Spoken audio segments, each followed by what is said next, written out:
No venimos a hacer lo que tenemos que hacer, sino lo que tú nos guías a hacer. Llévanos por lo cual, Señor, a ser entendidos de tu voluntad. Que no olvidemos que hemos sido llamados y apartados para ser tu pueblo, para ser tu iglesia. Tú has perdonado nuestros pecados en Cristo, pero ahora nos demandas obediencia, rendición, adoración y sometimiento a ti. A veces no entendemos todo esto, Señor, porque estamos tan acostumbrados a hacer nuestra propia voluntad. Pero hoy el anhelo en nuestro corazón es que nos visites y nos recuerdes la gran necesidad que tenemos, Señor, de ser moldeados a la imagen de tu Hijo. Gracias por este tiempo. Gracias por Sonia, que nos visita por primera vez. Gracias por la iglesia. Gracias por la familia de la fe, Señor. Nos ponemos en tus manos y damos gloria a tu nombre, Señor, porque solo tú eres digno. A ti damos honor en esta noche, en el nombre de Jesús. Amén y amén. Gloria al Señor, hermanos. Está muy raro el sonido. Gloria al Señor. Mis hermanos, tomen su lugar, por favor. Y vamos a continuar con la serie de Filipenses. Estamos en Filipenses. ¿Sí recordarán en qué capítulo nos quedamos? Capítulo 1. Capítulo 1 de Filipenses. Ahora, hace unos minutos nosotros estábamos cantando una canción que es muy hermosa, llamada Yahvé. Bien. Por el otro lado, nuestra Biblia en Reina Valera traduce el nombre de Dios como Jehová. ¿Alguien tiene idea de dónde surge el nombre de Jehová? ¿En qué idioma está?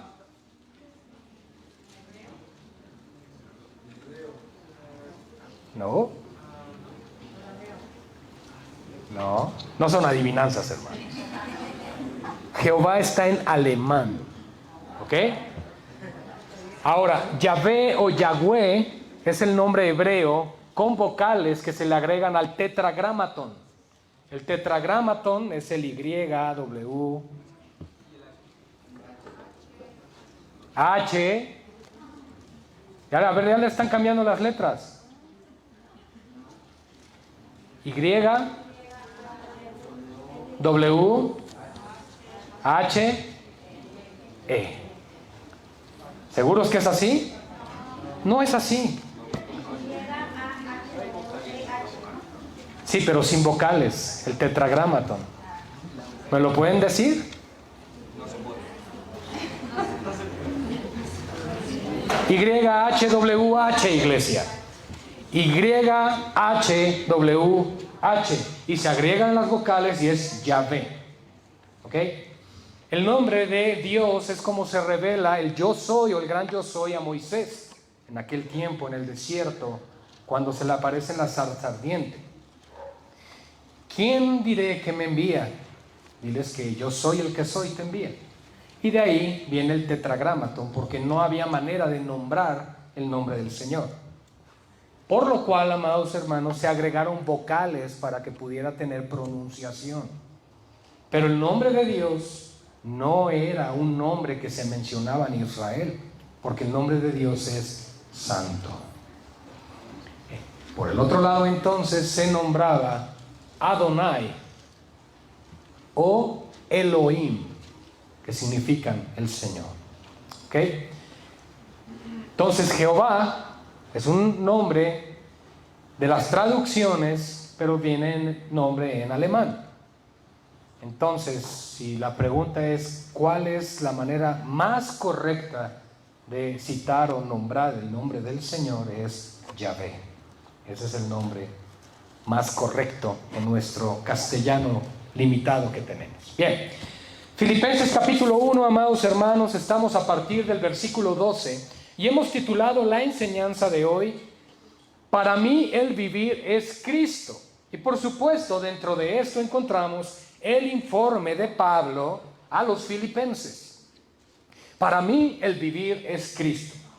Esta segunda mitad del capítulo 1, hermanos, es una confrontación directa a nuestra vida cristiana, a nuestra dependencia del Señor y a lo que tenemos que estar viviendo cada día como cristianos con la fe únicamente puesta en Cristo.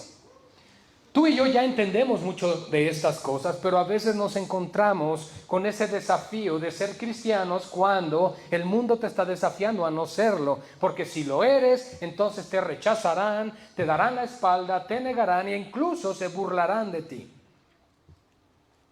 Es ahí entonces cuando la fe es probada.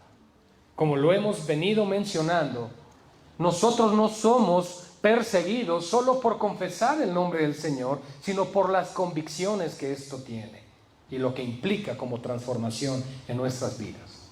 Filipenses es de las últimas cartas que el apóstol Pablo escribe.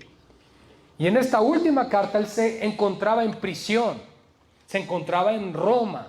Y a la luz de Hechos capítulo 28 se encontraba en una casa alquilada donde él recibía hermanos y compartía de la fe.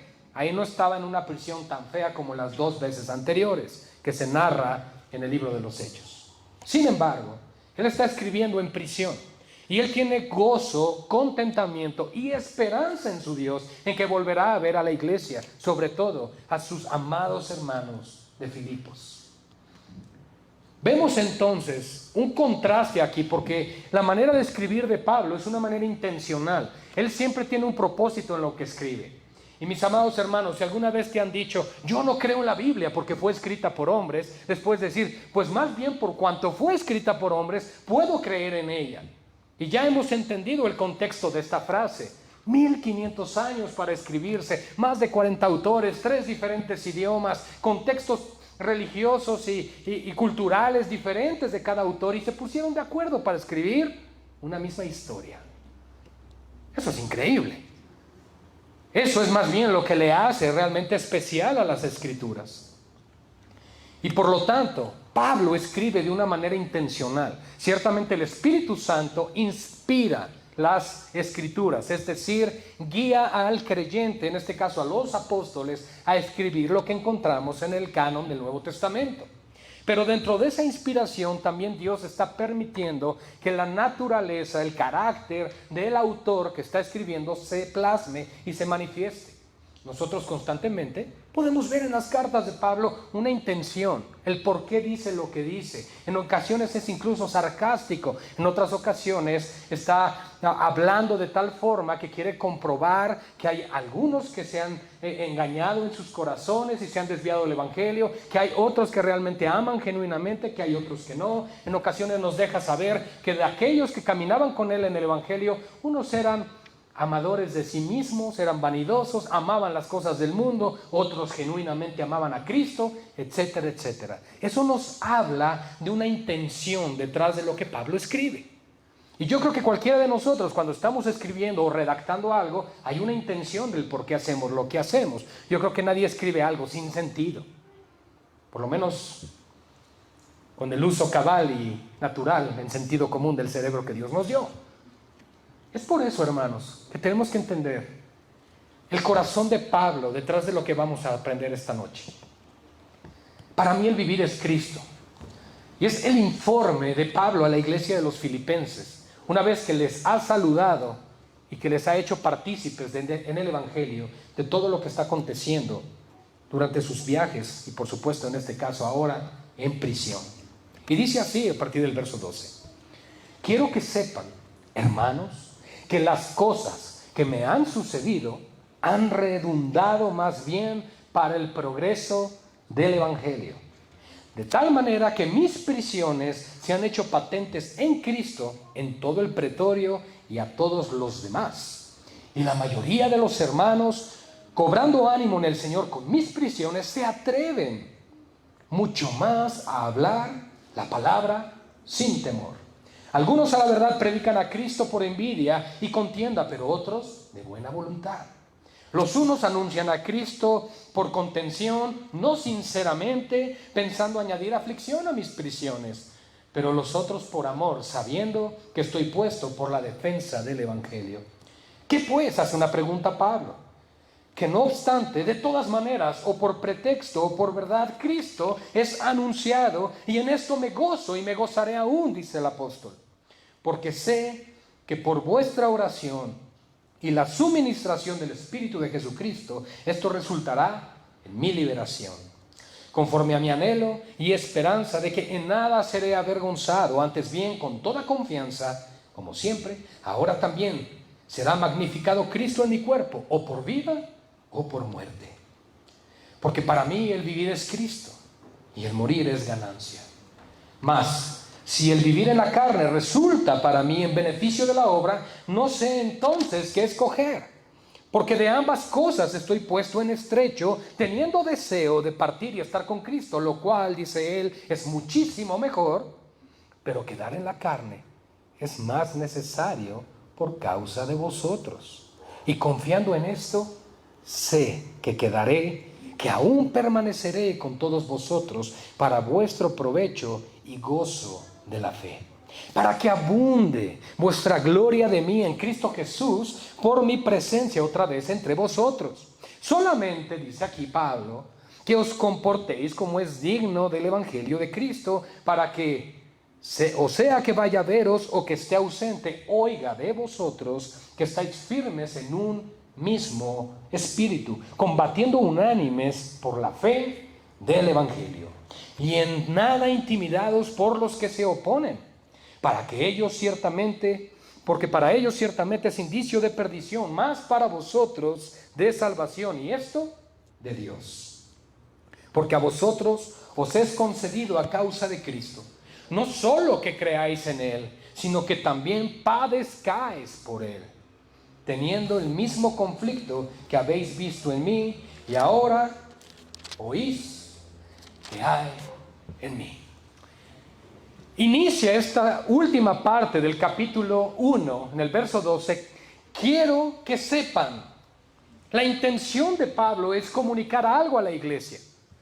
Y amados hermanos, cuando el Espíritu de Dios inspira a Pablo, no solamente está pensando el que los receptores de esta carta será la iglesia de Filipos, sino en extensión cada uno de nosotros como creyentes en Cristo. Y el apóstol Pablo literalmente lo podríamos comprender así: quiere que sepamos algo esta noche. Él comunicó esto, inspirado por el Espíritu de Dios, escrituras preservadas hasta el día de hoy, con el propósito de que tú y yo sepamos algo en esta noche que no sabíamos. Y es: hermanos, quiero que sepan que las cosas que me han sucedido, y podríamos hacer un recuento de todo ello, todo lo que padeció Pablo. Quiero recordar, Filipenses es de las últimas cartas que Pablo escribió. No era un novato, no era un jovencito recién convertido con ese denuedo, fuego y pasión. Yo quiero llevar el evangelio, quiero hablarles a todos. No, él ya era alguien maduro, instruido, probado. Como le dijo a los Gálatas, las marcas de Cristo están en mi cuerpo y las llevo. Esas son las aflicciones por el cuerpo de Cristo que aún toda la iglesia debemos continuar padeciendo. Tú y yo debemos llevar las marcas de Cristo también, amada iglesia. Por lo cual Pablo dice: quiero que sepan que todo esto que ha sucedido, en otras palabras, y que les puede suceder a ustedes, han redundado más bien con un propósito: para el progreso del evangelio. Podemos darnos cuenta que lo que tiene en mente el apóstol Pablo es que a través de las dificultades y pruebas, Dios tiene un propósito, y es que a través de eso su evangelio fluya, corra y progrese con el propósito de salvar las almas. Y yo sé que en la mente de Dios es así, pero en nuestra mente, que está sumamente limitada en comparación a la grandeza de nuestro Dios, no podemos comprender cómo es que la adversidad y prueba puede servir para que su evangelio crezca. Bueno, es precisamente, hermanos, la enseñanza de las enseñanzas más profundas del Nuevo Testamento, que precisamente nos muestran que en la debilidad humana, en nuestra debilidad en la carne, es cuando el Señor llega y manifiesta su poder, porque Dios siempre está en control de todo. Y entonces Pablo quiere darles a saber esto a la iglesia. En otras palabras, amados hermanos, si tú y yo estamos padeciendo por Cristo realmente y genuinamente, debes de entender una cosa: Dios va a usar tus padecimientos para su gloria. Ahora bien, Debemos asegurarnos, algo que él va a citar más adelante en lo que ya leímos, debemos de asegurarnos de estar en Cristo, de que las cosas realmente se estén padeciendo por causa de la justicia, porque el mundo aborrece lo que no es del mundo. Y nosotros, amados hermanos, somos aborrecidos por el mundo. Sin embargo, para Dios somos olor grato en Cristo Jesús. Somos olor fragante. Somos el objeto de su amor y el objeto de su gracia sobre esta tierra. Eso somos tú y yo, por si no lo habías pensado. Porque, hermanos, cuánto necesitamos de su gracia, cuánto necesitamos de su amor. Rebeldes, contumaces, desobedientes, blasfemos, iracundos. Y ahí está el Señor llamándonos con amor, con misericordia. Pablo, entonces, ha sido experimentado en el quebranto. Ciertamente, ¿quién ha sido experimentado en el quebranto? Cristo, el Señor. Pero Dios levanta a este hombre. Y tenemos que recordar que cuando Ananías oró por él, un mensaje clave. El Señor dijo que te mostrará, amado hermano Saulo, cuánto es necesario que padezcas por su nombre. Y entonces, hermanos, nosotros no podemos ignorar que aquellos que hemos llegado a Cristo también hemos de padecer por su nombre.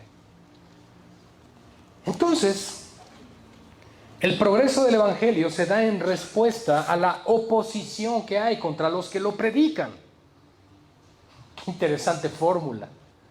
Eso nos lleva a pensar entonces que, como lo dice Pablo aquí, no importa lo que pase, tú y yo tenemos que predicar en tiempo y fuera de tiempo. Nosotros tenemos en puerta, sobre todo en nuestra nación y mayor parte de Latinoamérica, pues de las peores fiestas que encontramos en el año. En Estados Unidos celebran lo que es el Halloween, en México celebramos el Día de Muertos, y que sabemos que a nivel mundial es la fiesta más solemne, satánica. Más sacrificios de niños,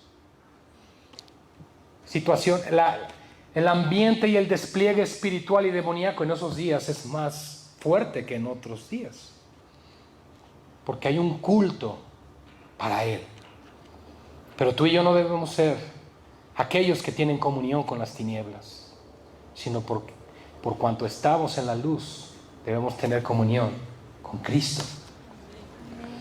Así que Pablo, hablando de estas cosas, dice: todo esto ha redundado más bien para el progreso del Evangelio, de tal manera que mis prisiones se han hecho patentes en Cristo. Ahora, él deja algo en claro, hermanos. Yo no fui apresado, yo no estoy en prisión por ser un malhechor. Yo no estoy en prisión por haber hecho algo en contra de la ley, en contra de las autoridades. Yo estoy en prisión por causa de Cristo y por causa del Evangelio. Eso ciertamente para el mundo merecía el castigo de blasfemia, prisión e incluso muerte. Pero para Dios esto era aprobado. Y yo no sé si han leído en las cartas generales del apóstol Pedro, cuando él dice que cuando nosotros padecemos, si la voluntad de Dios así lo quiere, en eso Dios es glorificado, si es que padecemos conforme a su voluntad. Pero si no estamos padeciendo conforme a su voluntad, entonces no te quejes, porque son resultados también de tu pecado. Pero aquí claramente deja Pablo, asentado en esta carta, estas prisiones se han hecho patentes, pero son prisiones en Cristo. Ahora, eso también nos puede llevar a pensar otra cosa, que no solamente él se encontraba preso en una prisión física, que aunque era una casa, sino que también él sabía que era esclavo del Señor. Son diferentes implicaciones que puede tener el verso. Ahora bien, dice: se han hecho patentes en Cristo en todo el pretorio. Él se encontraba en Roma, y el pretorio es donde se conoce como toda la zona donde vivía el emperador o donde vivían sus generales. Puede ser cualquier tipo de zona así, o donde reside algún general importante, Por ejemplo, cuando fue acusado Cristo y fue entregado para ser crucificado, también se encontraba en el pretorio, aunque eso era en Jerusalén. Aquí Pablo está en Roma. Entonces finalmente es donde está la sede romana, por decirlo así, es el pretorio. Y dice en todo el pretorio. Y eso me llama la atención, amados hermanos, porque estoy convencido de que Pablo no dejaba de testificar quién es el Señor. Además se agrega que no solamente había sido notoria sus prisiones en Cristo a todo el pretorio, sino a todos los demás. Y si ustedes ven lo que dice Hechos capítulo 28, en el versículo 30, van a encontrar que Pablo ciertamente se encontraba en esa casa de alquiler, pero a todos les anunciaba el Evangelio. Él no dejaba de hablar del Señor. Él fue el que le escribió a Timoteo que predicara en tiempo y fuera de tiempo.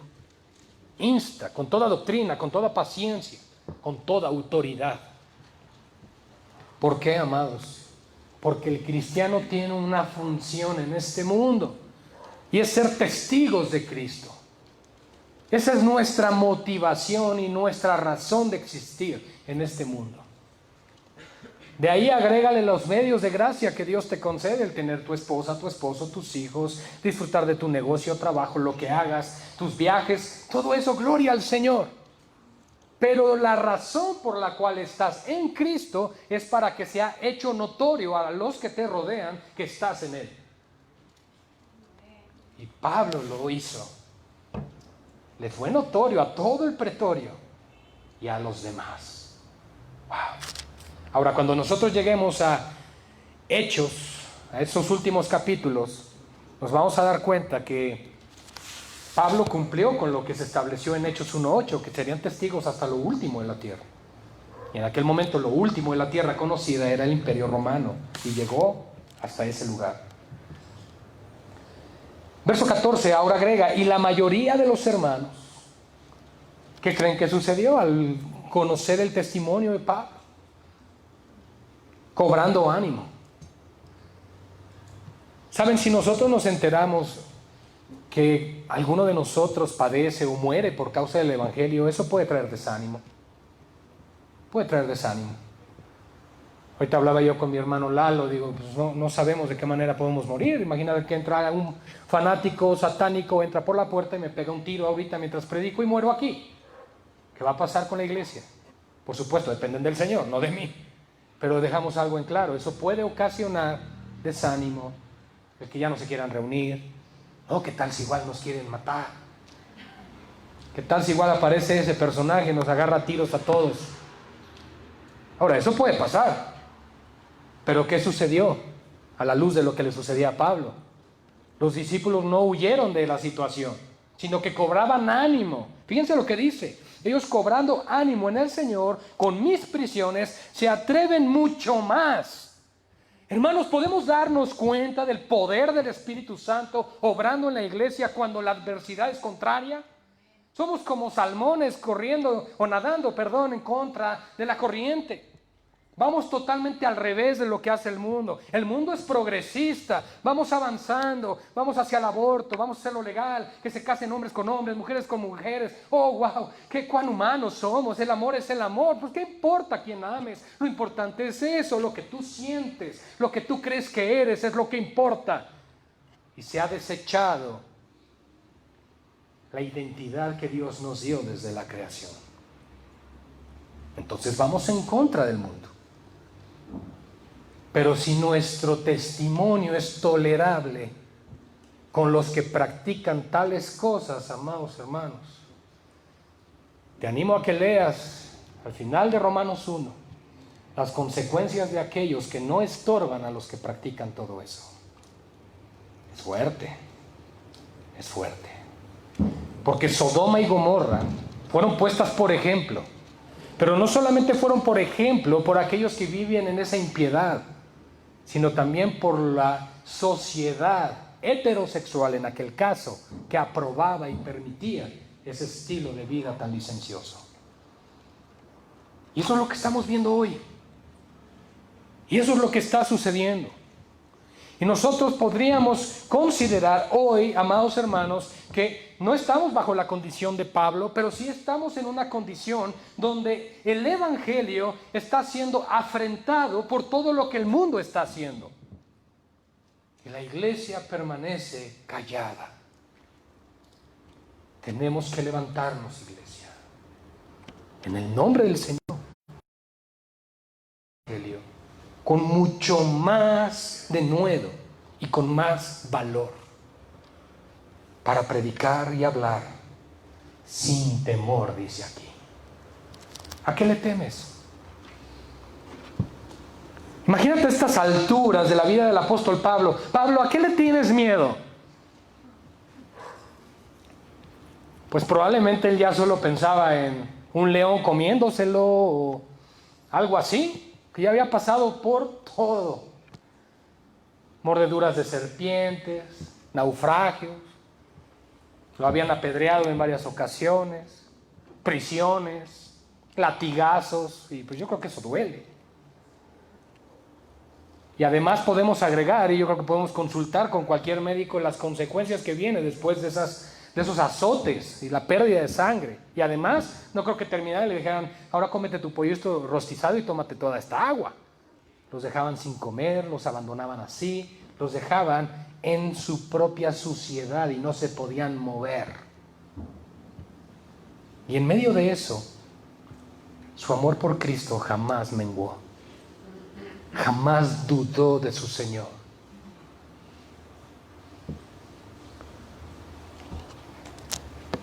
Amados hermanos y hermanas, esta es una exhortación a la iglesia, para aquellos que ven trivial su comunión con Cristo, para aquellos que les da igual si se congregan o no, pues con tal de que vaya ahí de vez en cuando, para aquellos que ven trivial su lectura bíblica, que no le dan la prioridad a las cosas del Señor. Amados hermanos, yo puedo entender, parafraseando, que nuestro Señor Jesús, cuando Él dijo, el que me niegue delante de los hombres, yo le negaré delante de mi Padre. También yo podría entender ahí que aquel que no tenga a Cristo y su obra como prioridad, el Señor no les tendrá como prioridad tampoco. ¿Por qué, hermanos? Porque Dios no juega a la iglesia. Cuando tú dices, no, hoy no voy, hoy no me congrego, hoy no asisto, el Señor está aquí. Y quiero recordar algo, Él es digno de toda la gloria. Mientras tú dices, mejor me quedo acostadito ahí. Mientras tú tomas esa actitud, Él está aquí presente, visitando a su iglesia, ministrándola, fortaleciéndola, sanándola, quebrantándola, moldeándola, exaltándola. De todo, amados hermanos, el Señor obra en medio de la asamblea de su iglesia. Y Pablo tiene ese celo y esa carga. Y por eso la mayoría de los hermanos cobraron ánimo, pero ese ánimo no viene de una influencia externa, sino interna, del Espíritu Santo, testificándoles de la obra del Señor. Porque Él es el que produce así el querer como el hacer en nuestras vidas por su buena voluntad. Cobraron ánimo. Algunos, a la verdad, ahora agrega, predican a Cristo por envidia. Y contienda. Pero otros de buena voluntad. No todos amaban a Pablo. Y yo creo que su carácter y su predicación en ocasiones le ocasionaba que tuviese algunos enemigos. Pero algo podemos darnos cuenta, que en su corazón Él no guardaba rencor u odio hacia nadie. Porque Él dice aquí, los unos anuncian a Cristo por contienda, no sinceramente, pensando añadir aflicción a mis prisiones. Como diciendo, tú estás ahí adentro y nosotros no. Y hacían burla de Él. Pero ven cómo responde un siervo manso, un siervo que sabe, estoy bajo el señorío de mi Señor.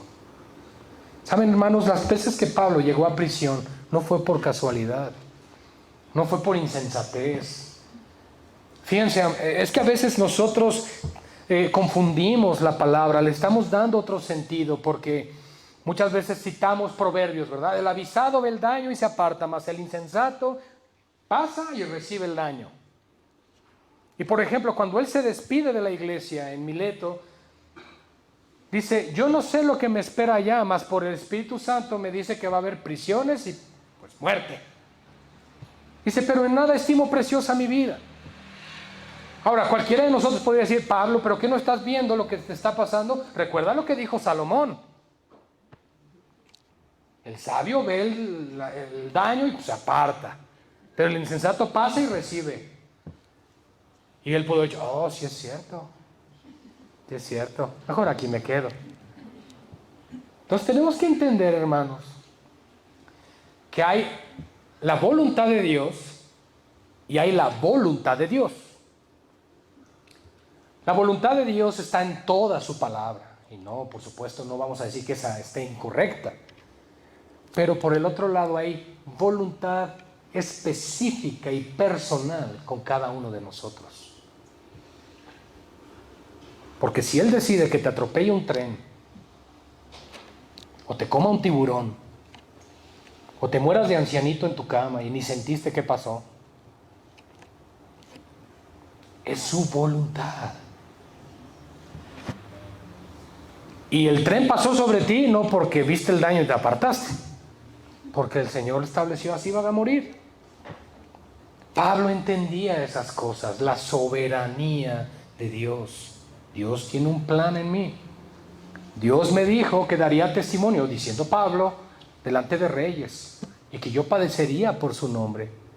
Mi vida está por terminar, dice Pablo, yo lo entiendo. Por lo cual yo no puedo huir a lo que ya se me dijo que Dios hará conmigo. Fíjense, hermanos, qué interesante. Y esto me encanta, hermanos, porque nos lleva a entender que necesitamos tener relación, comunión con Cristo, más allá de la que tenemos ahorita. Porque tenemos que discernir su voz en todo lo que está pasando. Porque normalmente la voz que más escuchamos es la de nuestro necio corazón. Pero si estuviéramos realmente atentos a la voz de Cristo, otro cantar sería en nuestras vidas, hermanos. ¿Qué pues dice ahora? Los unos, verso 16, anuncian a Cristo por contención, no sinceramente, pensando añadir aflicción a mis prisiones, pero los otros por amor, sabiendo que estoy puesto para la defensa del Evangelio. Pablo, estamos contigo, sabemos por qué estás ahí y no importa si llegamos a ese mismo lugar, tenemos que cumplir con la voluntad de nuestro Señor. Eso es amor, eso es comunión, eso es ser parte de un mismo cuerpo. Oye, ¿supiste que arrestaron a Pablo? Ah, sí, pobre cuate. Bueno, pues ya ni modo, ya le tocaba.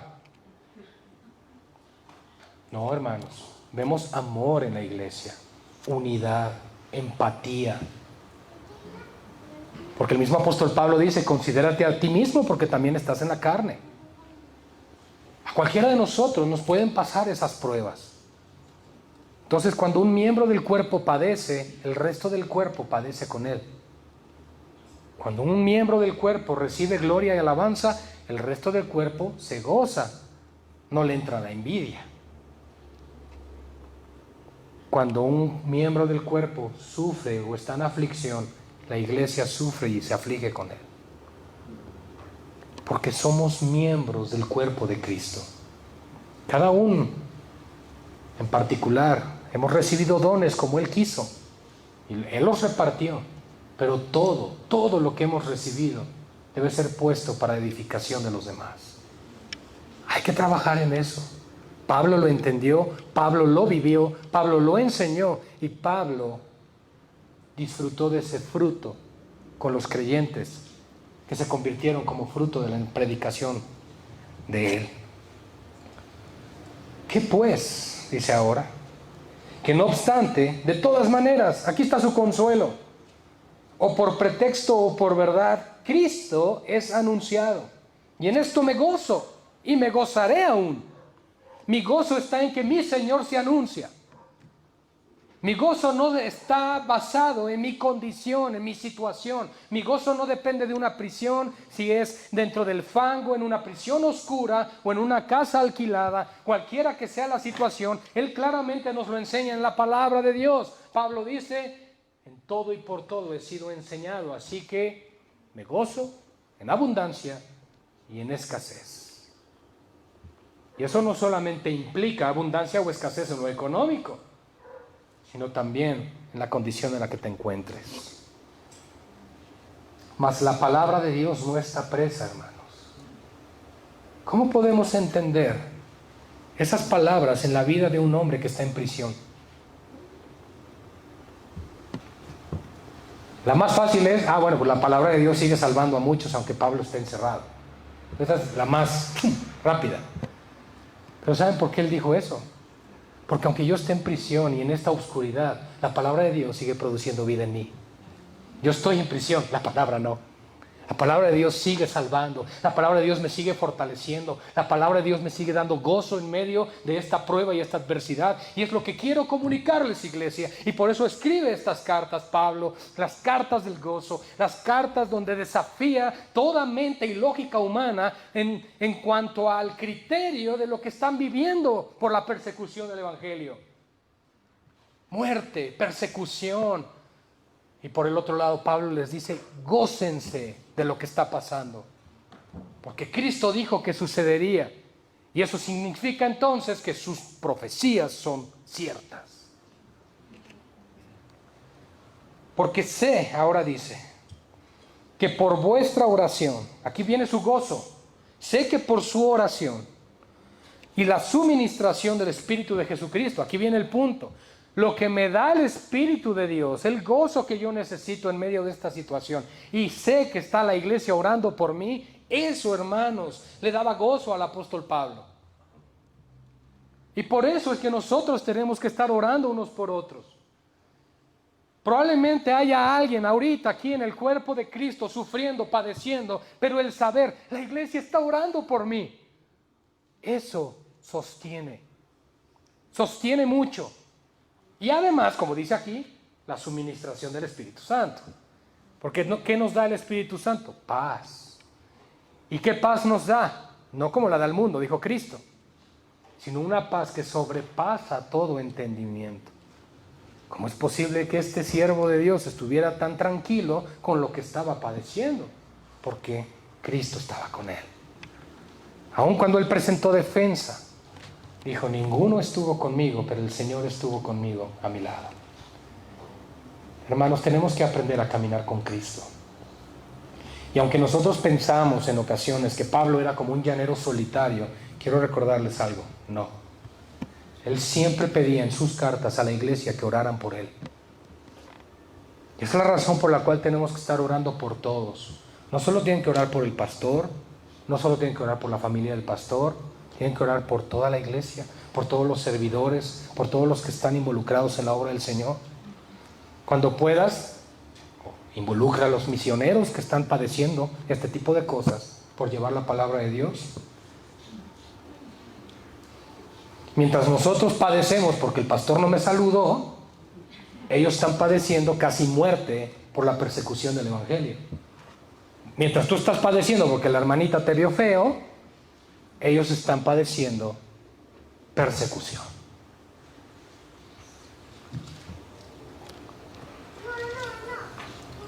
Conforme a mi anhelo. Dice, verso 19, porque sé que por vuestra oración y la suministración del Espíritu de Jesucristo esto resultará en mi liberación. Y bueno, ¿qué creen?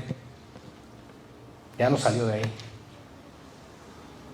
Fue decapitado, pero fue liberto, fue liberado de este cuerpo de corrupción, de esclavitud, de pecado y de muerte. ¿Quién me librará? Gracias doy a Jesucristo. Porque quiero decirles algo, tú vas a ser librado de este cuerpo hasta que mueras. Y Pablo anhelaba eso ya. Porque si algo le dolía a Pablo y nos debe doler a nosotros, es pecar contra Dios. Hay muchas razones por las cuales queremos quedar en este mundo todavía. Que nuestra familia se convierta. Porque si tú me dices, es que yo todavía quiero llegar a construir mi casa. Es que yo todavía quisiera llegar al día de poderme comprar un carro de agencia. Yo quisiera todavía, ay, Diosito, concédeme por favor un viaje a Europa. Si esa es tu esperanza, no tienes tus ojos puestos en Cristo ni en el Evangelio.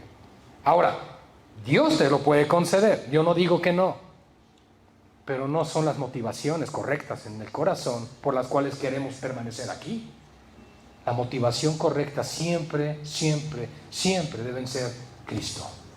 Cristo, Cristo y su gloria. Conforme a mi anhelo, dice, y esperanza de que en nada seré avergonzado, antes bien, con toda confianza como siempre, ahora también será magnificado Cristo en mi cuerpo. Y vean lo que dice, o por vida o por muerte. El apóstol Pablo sabía una cosa, como puede ser que salga, o ya no la libré. Pero una cosa entiendo, Cristo va a recibir la gloria. Y no importa, si me matan o salgo, mientras Él sea glorificado, por mí está bien. Eso es entender lo que implica vivir bajo el señorío de Cristo. Que la gloria siempre es suya y no de nosotros. Porque nosotros siempre anhelamos ser reconocidos, ay, aplaudidos, ay, uy, qué buen trabajo, qué bien hiciste esto o aquello. Pero en Cristo no es así. En Cristo la gloria se la lleva a Él. Y aquí estamos hablando de un caso extremo, vida o muerte ya. ¿Qué decimos hoy en día? Casos de vida o muerte. Ok, en un caso así ya como que se levanta toda nuestra alerta y tenemos que estar pendientes de qué va a suceder porque ya es un caso de vida o muerte. Porque sabes que en cuanto alguien muere ya no hay vuelta atrás. Bueno, Pablo estaba en esa condición. Y de pronto entonces nos dice Filipenses 1:21, uno de los versículos más famosos en el Nuevo Testamento. Porque para mí el vivir es Cristo y el morir es ganancia.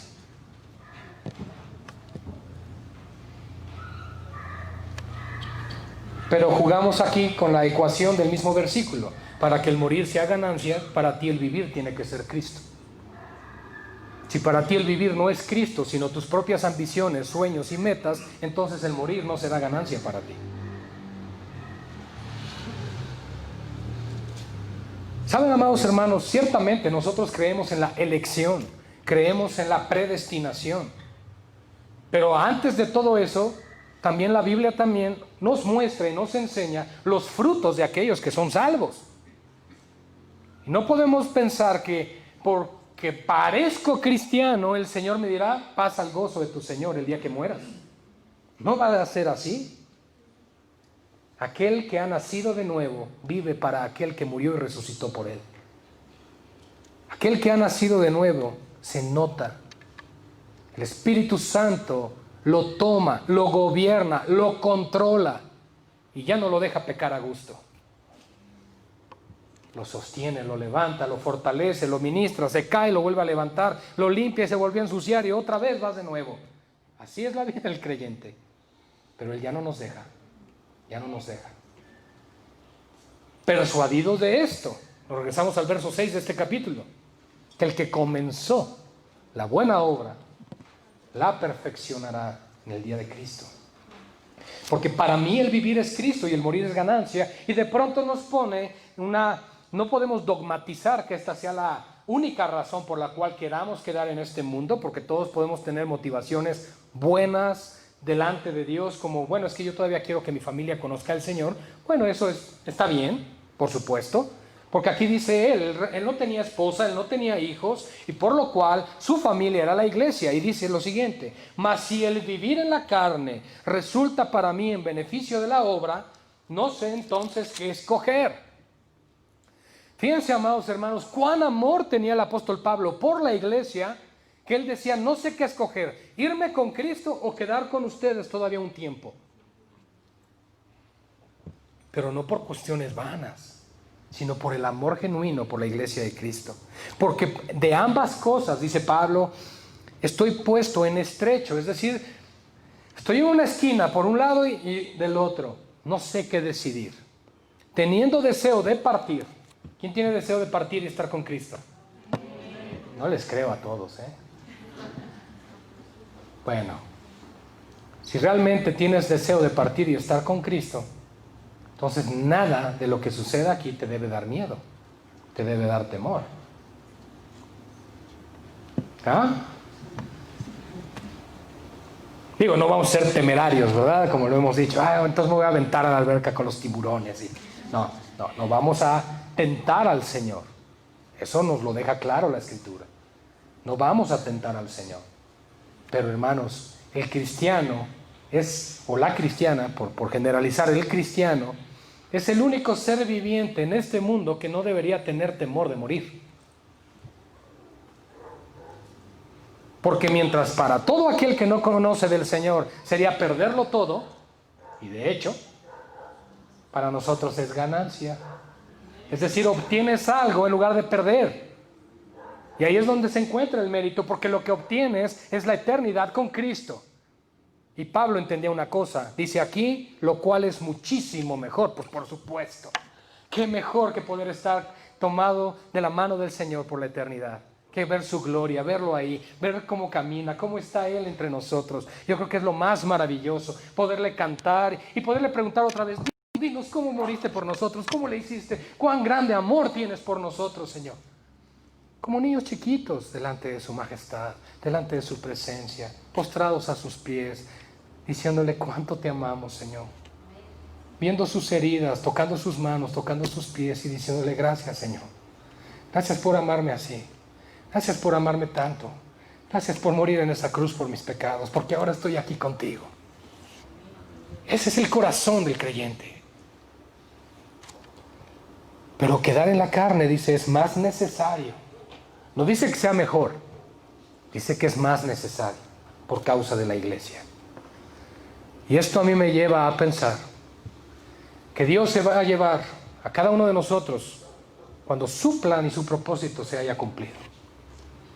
Dios se lleva a los pastores de las iglesias cuando Dios dice, ya hiciste lo que tenías que hacer. No antes y no después. Y si Dios no viene antes, pues Dios levantará otro más, y así sucesivamente.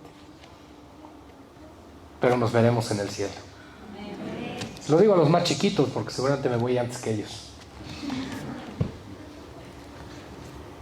Y confiado en esto, dice Pablo, sé que quedaré,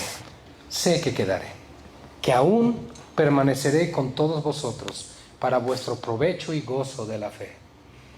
Algo que me gusta de Pablo es que él escribía y vivía como si el Señor lo fuera a llamar todavía en 50 años más adelante, aunque estaba pronto su llamado a ir a casa.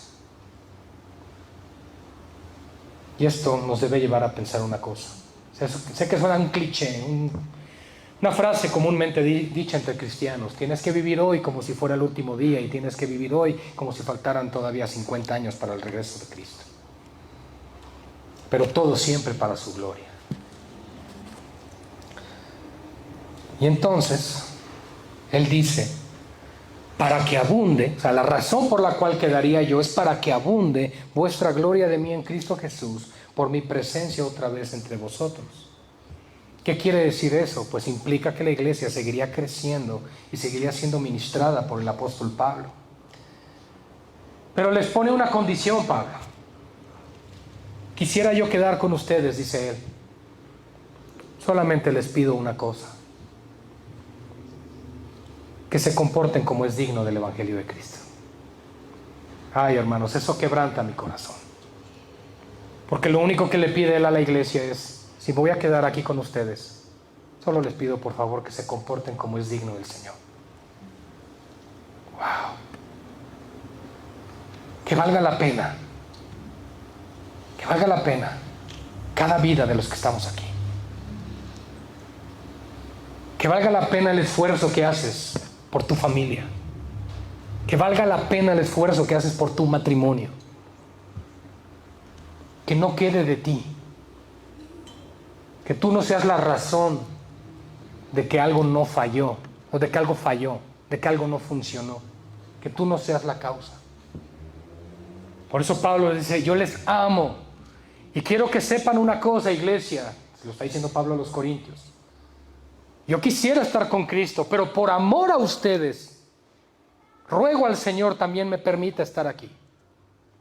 Pero Él en contraste le dice a la iglesia, pero yo solo les pido una sola cosa: vivan como es digno del Evangelio de Cristo. Para que, o sea que vaya a verlos o que esté ausente, oiga de ustedes que están firmes en un mismo espíritu, combatiendo unánimes por la fe del Evangelio. Unidad. Aquí no hay competencias.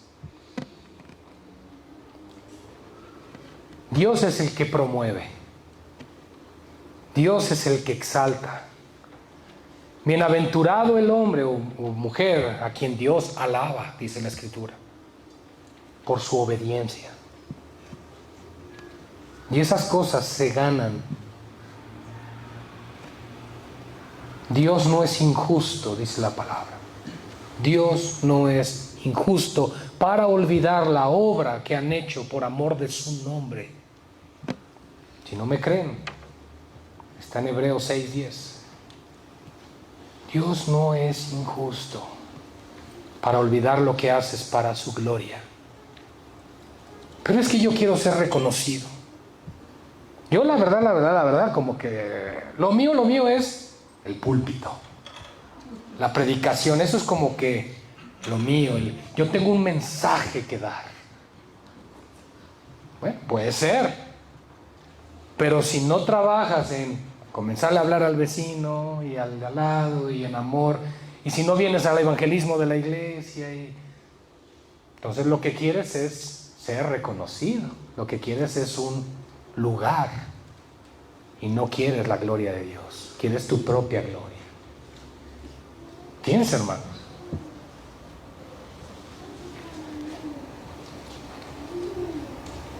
Solamente que se comporten así, como es digno del Evangelio de Cristo.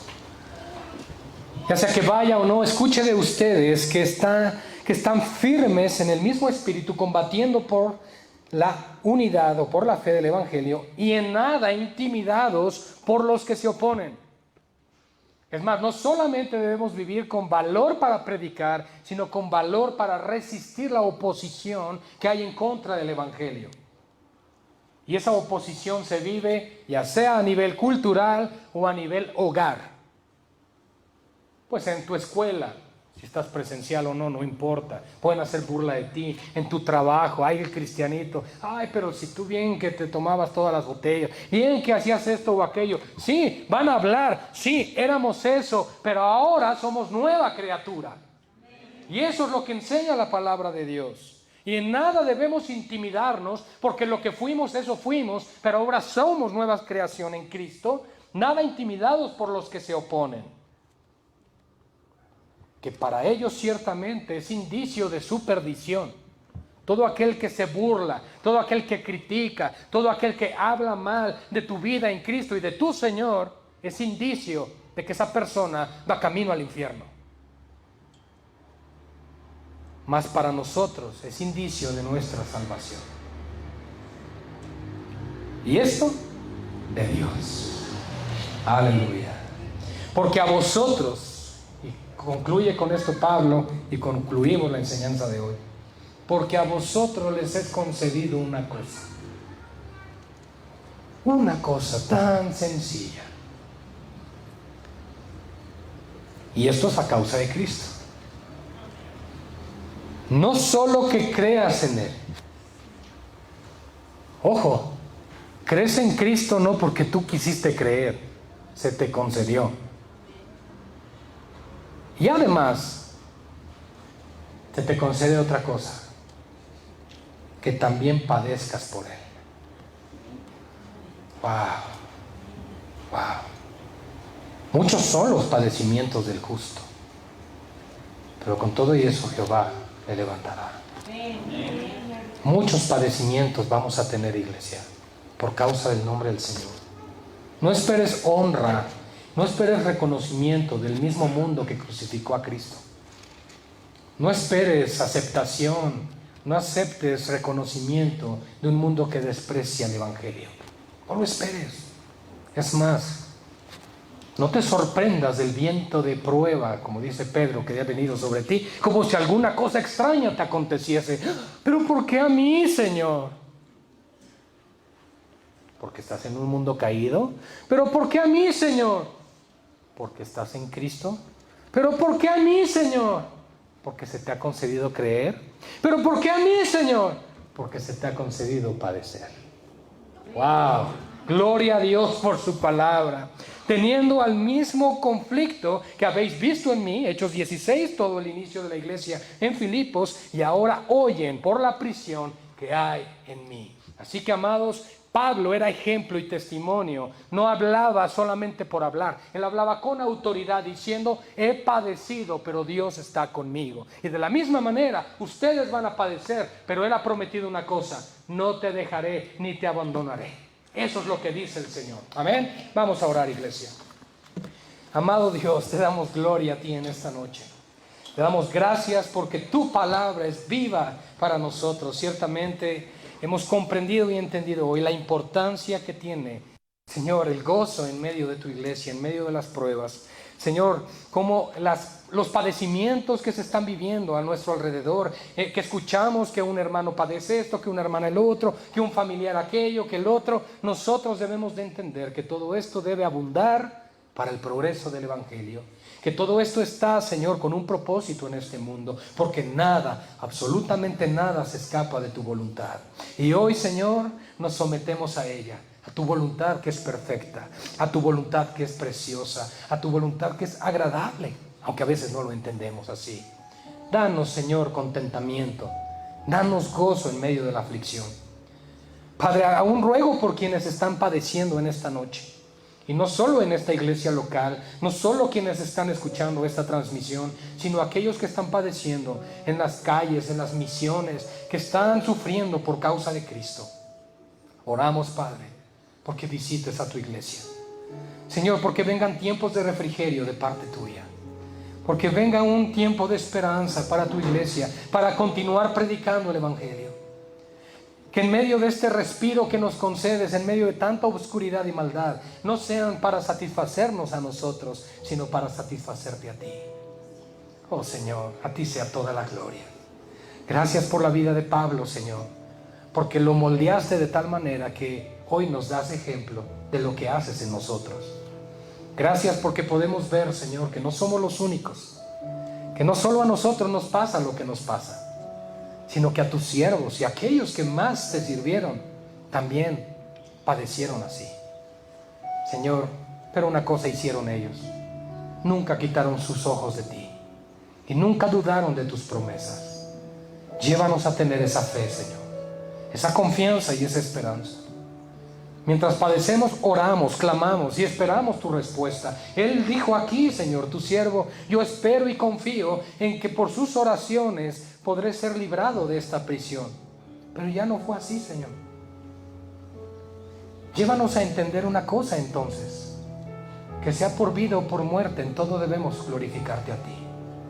Y que cualquiera que sea nuestra situación, debemos tener contentamiento, porque tú eres nuestro Señor y estamos en el hueco de tu mano.